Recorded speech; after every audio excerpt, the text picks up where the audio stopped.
नमस्कार, आप देख रहे हैं जनसेवक समाचार और मैं हूं पूजा। देश के कुछ हिस्सों में किसान आंदोलन पर उतारू हैं। वे संसद में पेश विधेयकों का विरोध कर रहे हैं।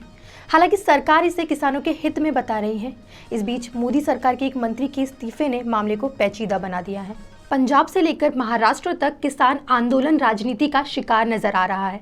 कृषि से जुड़े ये 3 विधेयक किसानों को क्या लाभ देंगे, ये जाने बिना ही कुछ राज्यों के किसान सड़क पर उतर आए। आंदोलन की बात करें उसके पहले आइए आपको बताते हैं कि इन विधेयकों के मायने क्या है। दरअसल इन 3 विधेयक में पहला विधेयक है कृषि उत्पादन, व्यापार और वाणिज्य विधेयक, जो संवर्धन और सुविधा की बात करता है।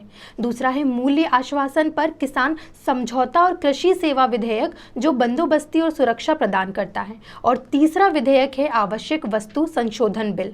संसद में कृषि मंत्री नरेंद्र सिंह तोमर ने इस पर विस्तार से बताया है कि जो कृषक उपज व्यापार और वाणिज्य अध्यादेश है, इसके मामले में किसी को भ्रम में नहीं रहना चाहिए।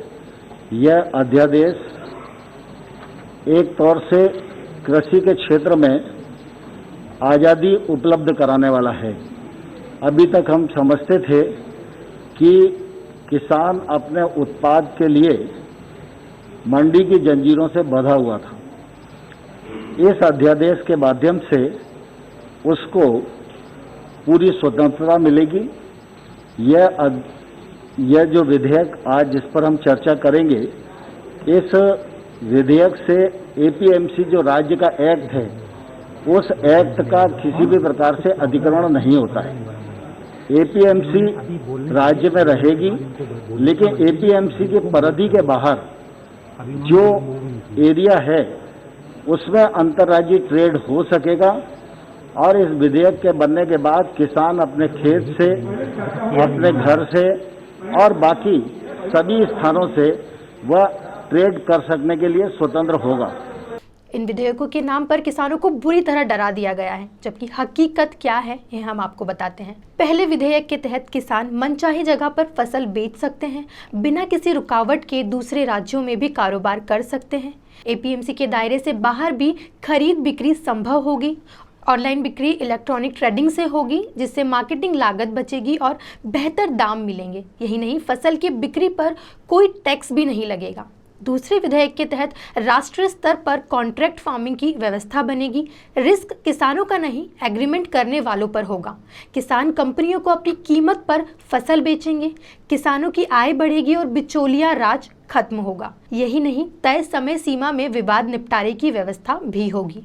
इसी तरह तीसरे विधेयक के तहत अनाज, दलहन, खाद्य तेल, आलू, प्याज आवश्यकता वस्तु नहीं होंगे। उत्पादन, स्टोरेज, डिस्ट्रीब्यूशन पर सरकारी नियंत्रण खत्म होगा। फूड सप्लाई चेन के आधुनिकीकरण में मदद मिलेगी। उपभोक्ताओं के लिए भी कीमतों में स्थिरता बनी रहेगी और सब्जियों की कीमतें दोगुनी होने पर स्टॉक लिमिट लागू होगी।